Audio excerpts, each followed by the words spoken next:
Praise be to God, there is no other God except God. Let me just inform you that last Friday's sermon, where I think it was titled Completing the Friday Gathering, I deleted it from YouTube. And there's two reasons why I deleted it. One is that the initial intention of that Friday sermon was to solve a social problem, and I ended up sort of creating a rule, a new religious rule, which I didn't like the way it came out. And God willing, I'll redo it for that reason. But also there's a second reason. The second reason is that I did some calculations there, and I didn't take into account some other factors. And one of those important factors is that the prayers do not have the same values in groups versus when you do them individually. So God willing, I will redo that Friday sermon. I'll redo it completely. So please try just to forget that I did it in the first place. It's deleted now from YouTube. But this is a good opportunity because now I can focus on those, let's say, on those two mistakes and correct them in more detail. So today, what I want to do before I redo that Friday sermon, today I want to just focus on that adjustment. Let's call it. So basically, I forgot to take into account a specific adjustment which should have been done on those calculations. So I'm just going to focus on that adjustment. The adjustment mainly deals with the idea that group prayers and individual prayers do not have the same value for that particular individual. So let me focus on that today. And then we'll use this to let's say adjust the Friday gather, to adjust what I was trying to do in the last Friday sermon. Okay, so let me share the screen.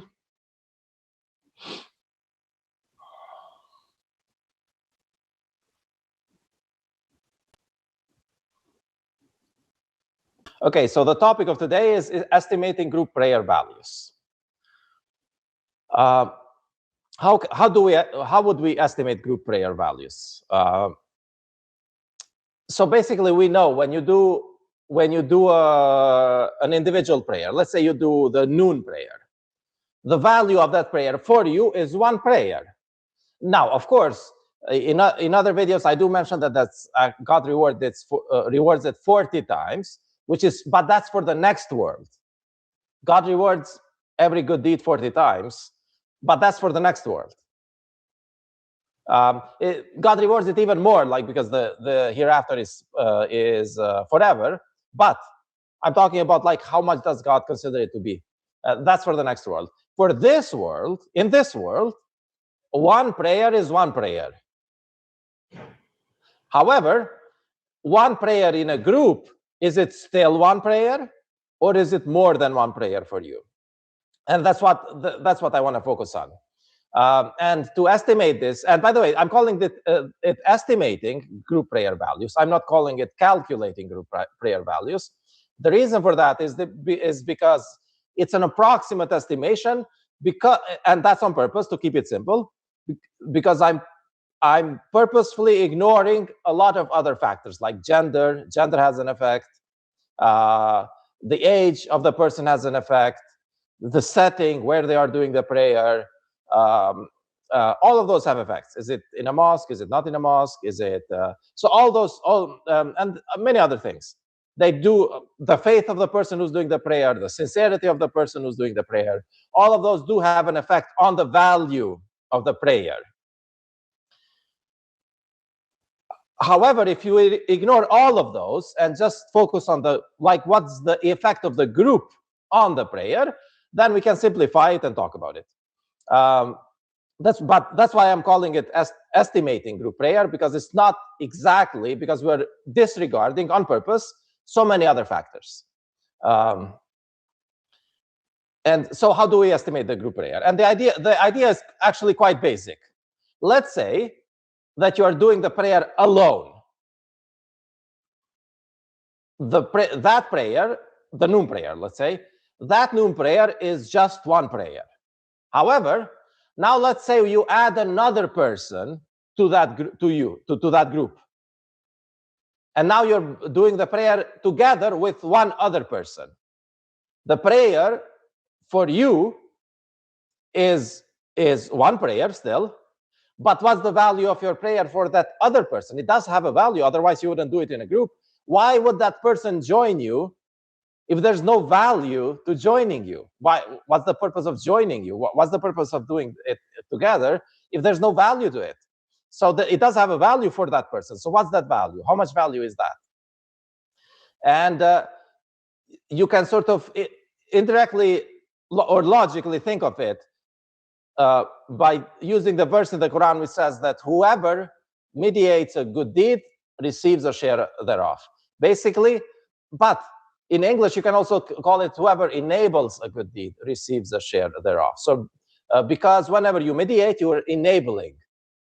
So basically, you're enabling, you're making it possible for that person to do the group prayer. So you're doing the prayer yourself, but also when the other person is there, you're enabling him to do his prayer in a group. So basically, you are the group for that person. So in this case, your prayer is one. Let's restart. Your prayer is your one prayer is one prayer, but to that person, the prayer is half of the group prayer, because your prayer is half of the group prayer, his prayer is half of the group prayer. So your prayer now has one prayer plus half a prayer, plus 1/2 prayers, because the group has 2 people. So now your prayer is the value of your prayer is 1.5, and the value of his prayer or her prayer is also 1.5, because he's also enabling you to do the contact prayer. So a prayer in a group has the value for each individual, has the value of 1.5. In other words, when 2 people separately do the contact prayer, each of their prayers has is just one prayer. But if they do the prayer together, those 2 people, now the total of those 2 prayers is 3 prayers, because each of them is 1.5. As you can see, there's an additional value to it, just from the fact that you're doing it in a group. And by the way, let me focus on something actually really important. As you can see, the group, and this is in business or whatever, in economy, it's called synergy. So basically, there's an additional value which is being added just from the fact that you're doing it in a group. But what's important, so we don't misunderstand this topic, is that this does not automatically make people who are in groups better than people who live alone. And here's why. Because even though the prayer has a bigger value, that person, because he or she lives in a group, they get the benefits also. Basically, being in a group might enable you to get married. It might, when you need some help, someone might help you. It just feels better and easier to live in a group. Someone might give you a ride. So you get the benefits. You get the benefits. If you don't, you'll get them in the next world. But almost always, the benefits which come from the group prayer are let's say utilized, are used in this world. So basically, yes, the group prayer has extra value, but almost all of it is used for this world, not for the next one. For the next one, the most important part is your individual prayer, like the value of your individual prayer. So let's not misunderstand. Let's not think that, oh, maybe people who are doing it in a group, they might be in a higher place in heaven. Well, people who have a chance to do it in a group and don't do it in a group, yeah, that's a problem. But if you're in a group and you do the group prayer, it does have an extra value, and you get the benefits of it in this world. But regardless if you get them in this world or the next world, it's a good thing. It's a good thing. So it does have an extra value. So as we said, the value of prayer in a group of 2 people does have that extra is 0.5 because you are half of the group. So you're enabling that person, you're half of the group prayer. So your prayer is 1 plus half. And with this logic, now, with this logic, we can calculate, oh, what if there's 3 people? Well, in a group of 3 people, then when you add that third person, your prayer, now the value for that third person is only 1/3 because there's 3 people. Half of the group prayer has been enabled. 1/3 of the group prayer has been enabled by you. 1/3 of the group prayer has been enabled by this other person. And 1/3 of the group prayer has been enabled by that other person. So your extra value, group value for that third person is 1/3. So now what is the value, the total value of the group prayer for you in a group of 3 people? In a group of 3 people, so it's 1 plus 1/2 plus 1/3, whatever that is. So that's the form, that's the formula. Then when you add the fourth person, it's 1 plus 1/2 plus 1/3 plus 1/4 if it's a group of 4 people, and so on. So the form in math of how to calculate the group prayer value for you, and by the way, I'm not talking about the value of the total group prayer, all the prayers in the group. I'm talking about the value for you for the fact that you did the prayer in a group.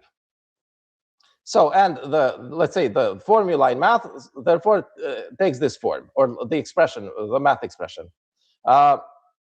When you pray with other believers, of course.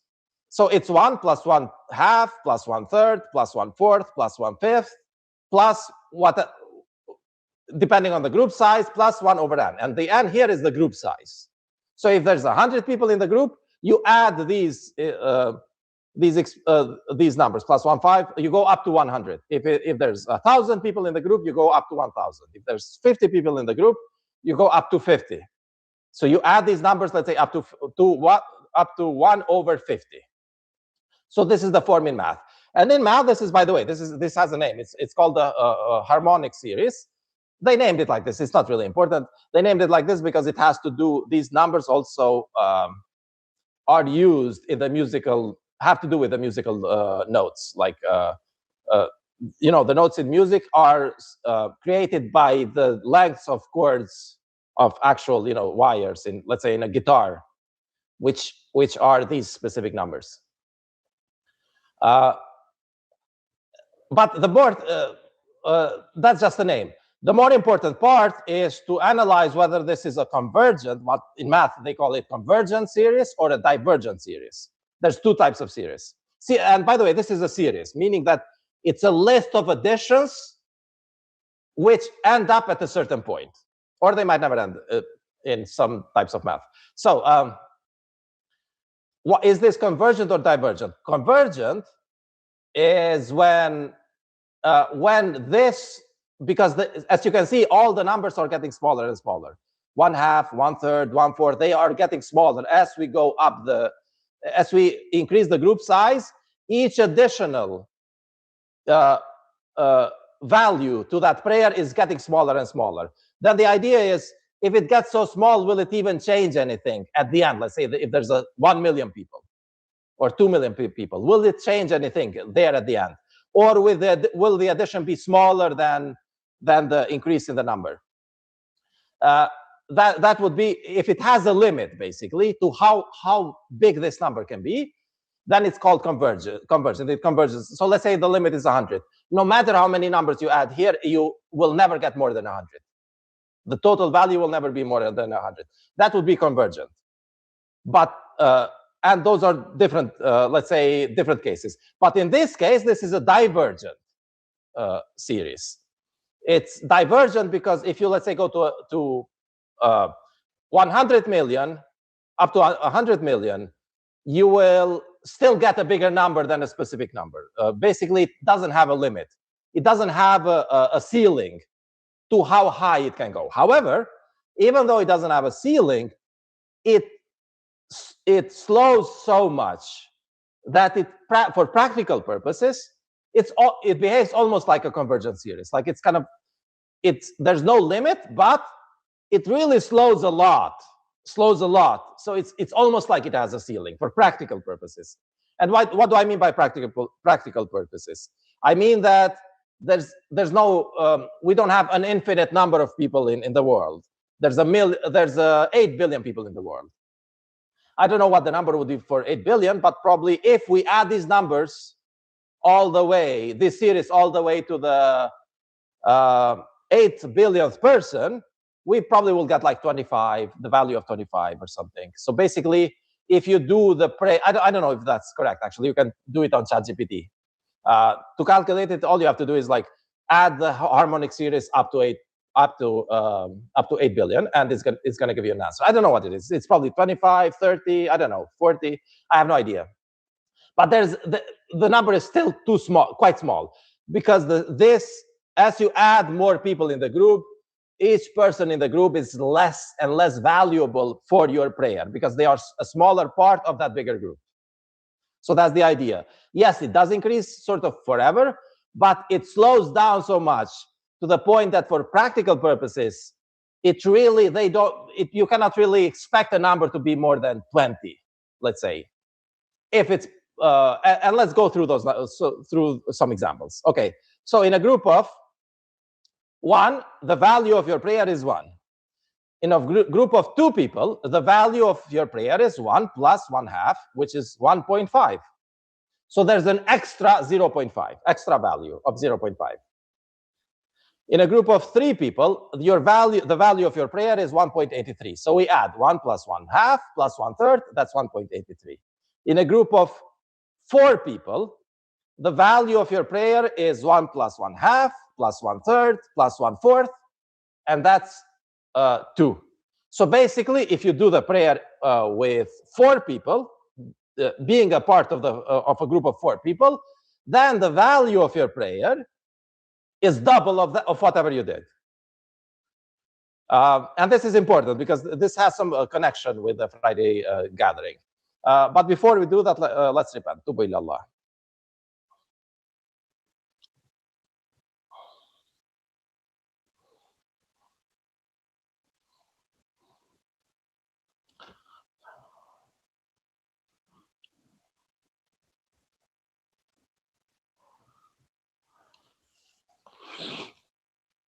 Praise be to God, there is no other God except God.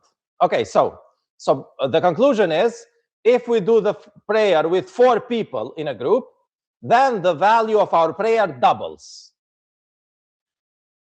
And this is important because, as we said, in previous Friday gatherings, I think it was early on, Friday sermons, we said that when you do the prayer alone, the Friday prayer, I'm talking about the Friday prayer, when you do the Friday prayer alone, we do 4 rakats, 4 units. But when we do it in a group, if all the people all the submitters join in that group, not if some of them do it and some don't, if all the submitters join in that group, then we do 2 rakas. If we do it sort of, let's say, regularly in a mosque with all the submitters there, so then we do only 2 rakas.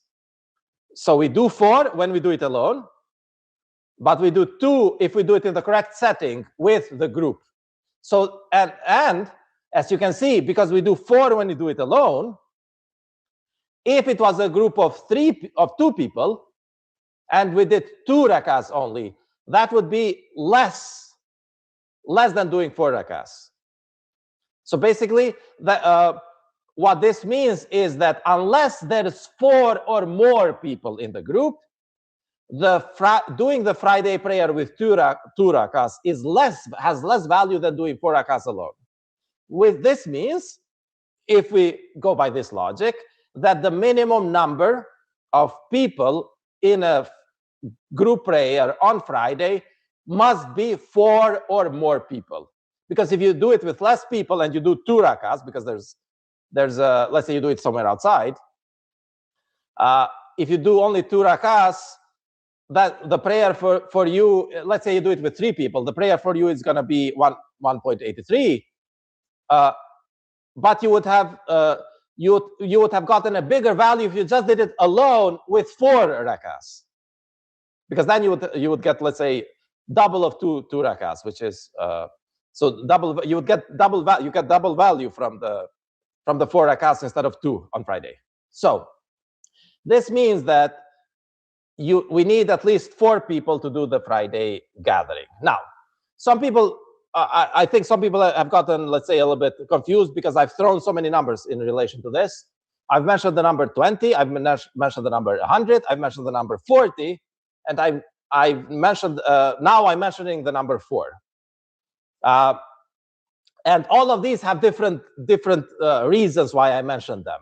So I'm not, there's no contradiction here. I mentioned the number 20, I mentioned the number 20 in relation to what is the minimum group size to organize the religion, which is what we're doing. I've mentioned the number 100 in relation to what is the minimum group size to have a separate group, a following group after that, basically the next generations. They cannot say, oh, we'll just have 20 people and we'll separate, we'll have our own separate group. No, to have a separate group, you need 100. By separate, I mean like same religion, but slightly, let's say a subgroup. So that's 100. But for practical reasons, in an organized religion, to make it, let's say, to have an affordable way of building a mosque for the Friday prayer, you need about 40 people, and I'll talk about that another time, about 40 people. But for just doing the Friday gathering in an unorganized group, disregarding the fact that you have to build a mosque, if you just do it anywhere, let's say outside, then you just need 4 people. So all of these are separate things. So the conclusion here is that we need 4 people. By the way, can we find this in the Quran? Yes, indirectly. In the Quran, it says, when you do a transaction, have 2 witnesses. So let's say you're in a Friday prayer, let's say a business deal. Let's say someone wants to sell a home to the other person. There's 2 people. One of them wants to sell the home to the other one. They meet in a Friday gathering. After the Friday gathering, the person says, you know what, I want to buy your home. He says, okay, deal. Where's the witnesses? You need 2 witnesses. So those 2 people plus 2 witnesses, that's 4 people. Otherwise, the community cannot function. There's another verse in the Quran which says, if someone commits adultery, you need 4 witnesses. So you cannot function as a community unless there's a minimum of 4 people. And we are here disregarding the fact that if you want to build a mosque, you need even more people. And if you want to organize the religion, you need 20 or 100, depending on the situation. But here we're talking about an informal way of organizing. You need at least 4 people. Otherwise, you cannot fulfill some of the laws in the Quran. Because let's say there's 3 people exiting the masjid. On the way out of the masjid, they see 2 people committing adultery. What can they do? There's nothing they can do because they don't have 4 people. But if there's 4 people, they can execute God's law. I mean, in a democracy, that might be dangerous, but whatever. That's for another day. What I'm saying is it wouldn't be possible. Let's imagine in the past. It wouldn't be possible to have a group with less than 4 people. And this means 1 leader and three, let's say, followers. 3, when they do the prayer, 1 person leads the prayer, and the minimum of 3 people for the Friday prayer should be following. If we are doing, of course, if we're not doing it online like this. Anyway, so and by the way, this is why the Arabic grammar has the plural starts with 3 rather than with 4. So unlike English, when we have the singular, which is one person, let's say, we have the plural then, which is 2 or more. In Arabic, the grammar also has a 3rd version. So it has a version for 1, which is singular. Then it is what they call the smaller plural, which is 2 people.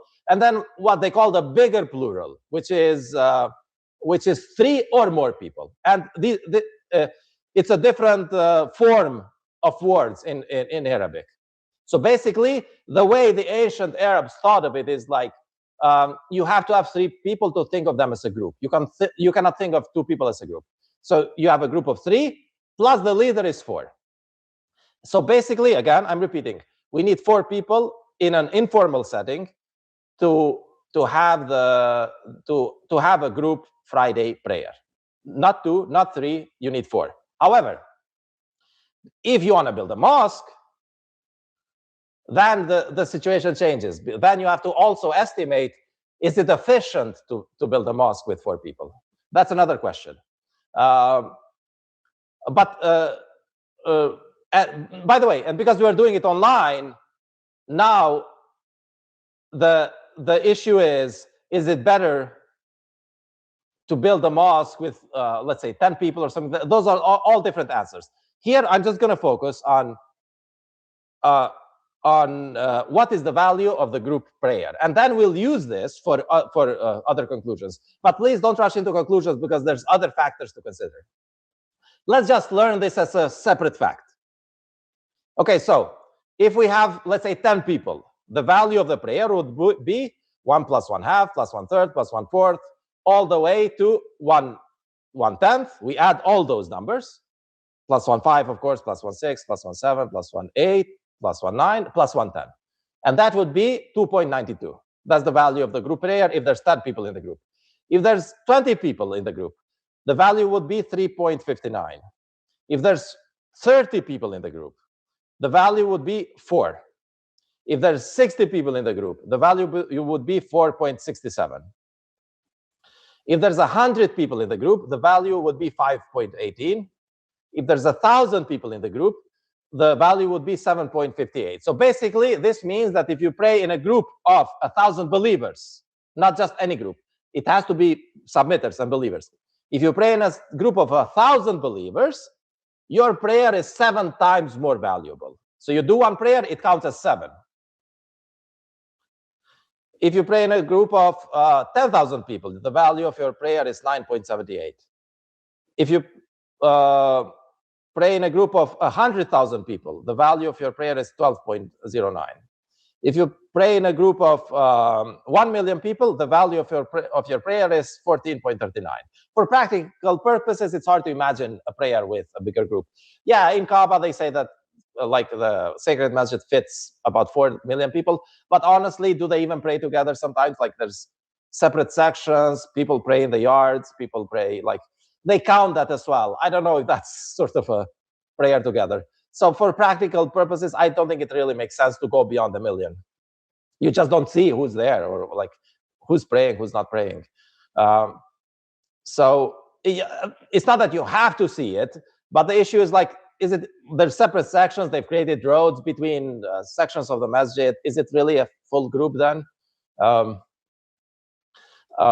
yeah, but as you can see, it's kind of like, it's hard to, for practical purposes, it's hard to imagine a prayer because of the group effect to have more than 14 times the value of your actual prayer. Now, what if you pray in permissible mosques dominated by Sunnis or Shias? Now, then the value is different. Because, by the way, as we know, we are allowed to pray in some mosques which are dominated by Sunnis, in some of them, and I deal with that in another video. And in those mosques, if we happen to be there, then there might be Sunnis there, and you might sort of be forced to join them in the prayer. In that case, what is the value of your prayer? In that case, we have to use the idea in that video, where video clarification, where I concluded that in each group, whether state group, religious group, or whatever, there's always, by chance, sort of almost by chance, there's for every 10 disbelievers, there is 1 believer. They don't know that they are believers. They don't know. They think they are Sunnis. But there's 1 person there who's honest for every 10 people who are evil people. And so that means that among Sunnis, by chance, you'll get 1 person who's a believer. And by the way, even the Quran mentions that there are believers in the groups of disbelievers. So So if there are 10 in the, let's say Sunni, you go in a Sunni mosque, there's 10 disbelievers. For every 10 disbelievers, there's one believer. You don't know who that person is. You might never know, but he's there. He's probably there. So in this situation, what's the value of your prayer? Now, to calculate the value of your prayer in that situation, it would first imagine that all the prayers of disbelievers go to waste. The Quran says whoever commits idol worship, all his works will be nullified, meaning that his prayer is just nothing, as if he never prayed. It's like he went to the gym. For all the Sunnis, when they do the prayer, it's like going to the gym. I mean, when you go to the gym, it's at least you gain some muscle or whatever. There's some health benefits. But there, you don't even gain much muscle. It might be good for your health, maybe a little bit. I don't know. What I'm saying is it doesn't count as a prayer for all those disbelievers, the 10 disbelievers. But for one person among them, for some reason, he probably doesn't commit idol worship in his heart, and it counts as a good thing. So in that situation, what's the value of your prayer? So in this case, the value of your prayer is 1, but the next person is 0. For the next person is 0. For the next person is 0. For the next person is 0. Let's count 10 people on average. Then on the 11th person, his prayer does count. So then that 11th person, how much value does he have for you? He's the 11th person. He's not the second person. He's the 11th person in the group. So 1 plus 1 over 11, because now you are 1 among 11 people. And then for that next person who's a believer, he's 1 over 122. For the next person, he's 1 over 133. So that's how we calculate the value of our prayer in a group setting, in a permissible mosque with Sunnis or Shias. And this is the form. This is the math expression. So it's 1 plus 1 over 11, plus 1 over 22, plus 1 over 33, plus 1 over 44, plus over 1 over 55, depending on how many people there are. So let's calculate that. Let's take some examples. So let's say there's 110 people. See, this ends with 110. In a mosque, that's typical. In a typical mosque, if you go there and pray, it's usually about 100 people. That's quite typical. So the value of that would be 1 plus 1 over 11, plus 1 over 22, plus 1 over 33. If you add all those numbers up to 1 over 110, if you add all of them up, you get 1.26, which is not even enough for a group prayer, for a Friday prayer, because it has to be more than 2. Otherwise, it would be better just to do 4 rakats instead of 2, and that's it. So it's not even enough if you do it with Sunnis to count as the Friday prayer. If there's 1,000 people, if you add all of them up, see now it's again, this series is it's increasing much slower. It's 1.46. If you do it with 1 million people, finally it gets the value of 2. And this is probably the setting in Kaaba, maybe. Because even in Kaaba, they have separated the group. So it's not, you can never think of it as 1 million people.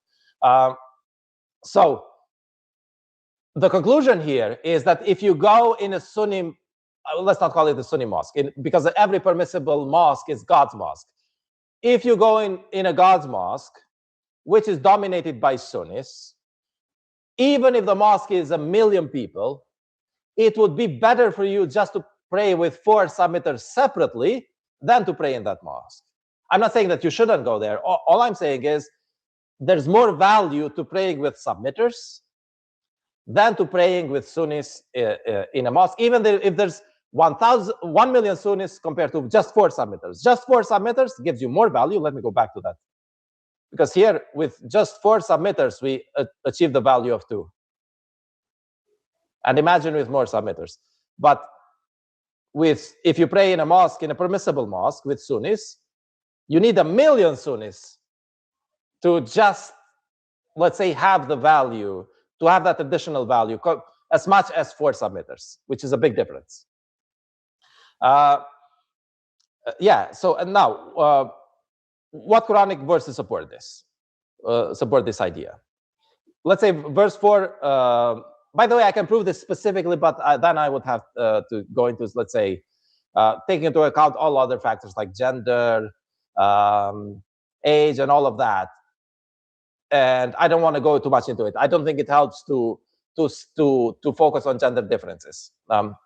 So I'm just going to sort of superficially support the idea. So is in Surah 4, verse 85, it says, whoever mediates or enables a good deed receives a share of the credit thereof, and whoever mediates an evil work incurs a share thereof. God controls all things. So this is the basic idea of why the group prayer has more value than an individual prayer. For you, why it has more value for you as well, for each individual in that group.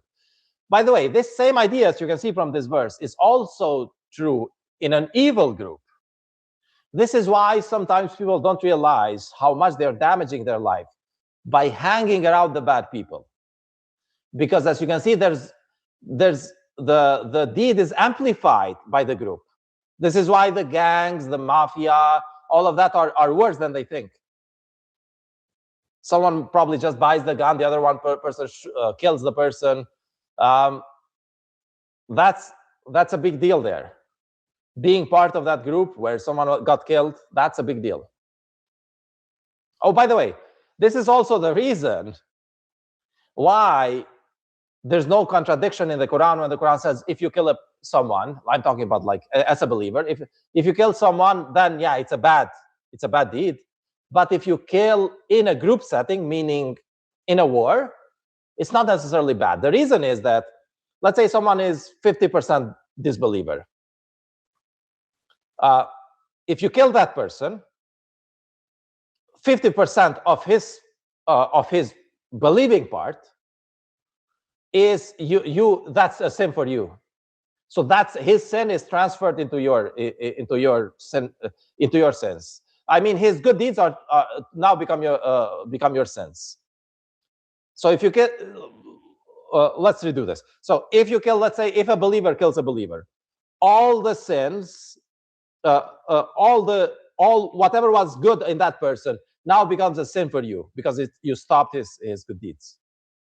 So now, but if that person is half, let's say he's half good, half bad, then you sort of you half killed the person.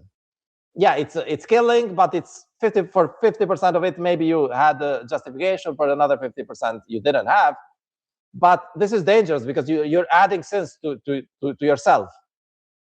However, in a group setting, let's say in war, when Muhammad fought with the believers in actual war, even though you might have, let's say, committed a 50% sin, let's say the group was 100 people. 100 people fought against 1,000 disbelievers, let's say. Yeah, but the reward is 5 times more. So in this case, even though you did a sin, which is prohibited in the Quran, it's prohibited in the Quran to kill someone.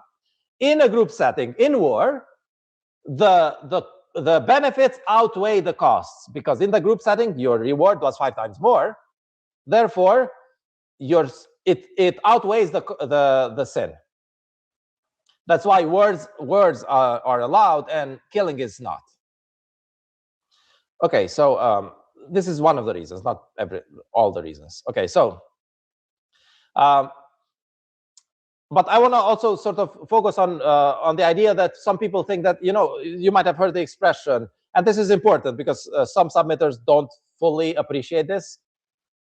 A lot of times you hear it in English. They say, keep your friends close, but your enemies closer. What they mean by it is like, yeah, he or she might be useful. An enemy might be useful for some situation. So I'm just going to keep them close to me just in case. It doesn't work like that. Once you're part of a group, whatever they do, you're responsible for part of it. And that's, as you can see, it amplifies. Let me go back here. If the group is 100 people, even if you do something not as bad, it's 5 times worse.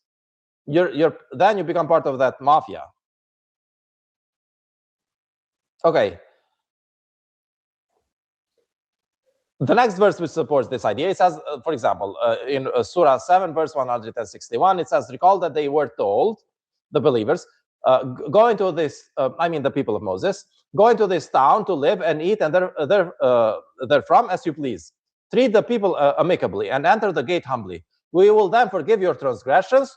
we will multiply the reward for the righteous, because they were a group of people, and if they joined the town, there would be a bigger group, and the rewards would be multiplied.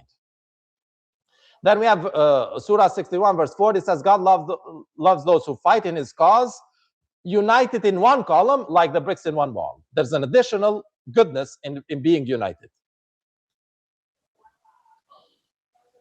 Surah 2, verse 43 says, you shall observe the contact prayers and give the obligatory charity and bow down with those who bow down. If there was no value no additional value to the group prayer, God will never order us to bow down with those who bow down. There's an additional value to that. That's why God mentions it. We bow down with those who bow down because it's better than bowing down alone.